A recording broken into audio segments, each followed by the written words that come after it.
Hey, welcome back. We're going to talk about electrical today. Some of the important things that you want to find out about the electrical is you got to do a walkthrough and figure out where you're going to put all your plugs and where you're going to put your switches.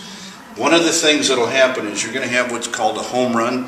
This is a home run. All of these wires go downstairs into your junction box, and then from here we call this spaghetti. The spaghetti will get spread out throughout the house. Two critical things in doing your electrical. One is make sure you have these nail plates down.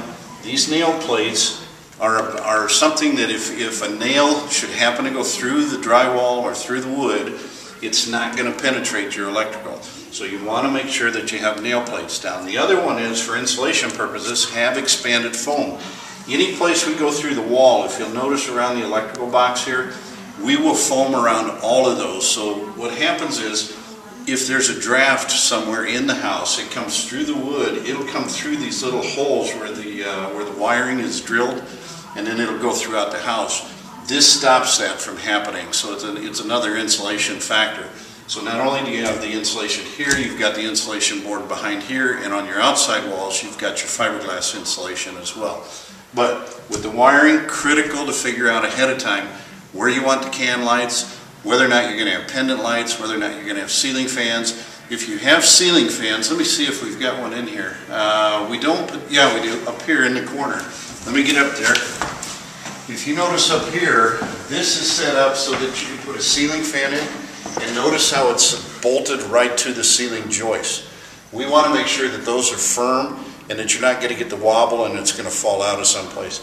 Same thing with the cans. If you notice where the cans are, strategically place those throughout the house where you want the cans and the light to radiate out. You don't have to put a ton of cans in your ceiling, but it's a very clean light and it's a very nice light. This particular room has 6 cans in it, and then we've also got a place for a ceiling fan as well. And if you'll notice, we've got the structural component up there. It's nailed into the wood. So make sure you do a good walkthrough. Got any questions in regards to electrical? Give me a call, 680-2500. We'll answer all your questions, okay? Talk to you later.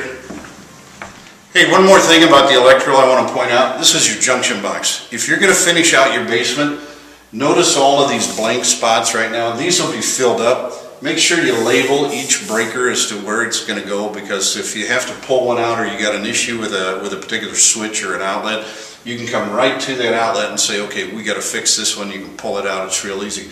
But the other thing is make sure you have extra, we call them blanks, where there's nothing in there. Because if you're going to finish your basement off, if you're going to add some electrical outside or do some more in the garage, you want to make sure that you have access to this panel and you have additional breakers to be able to put in here, okay? So any questions in regards to that, again, 680-2500, give us a call. We'll be happy to help you out, okay?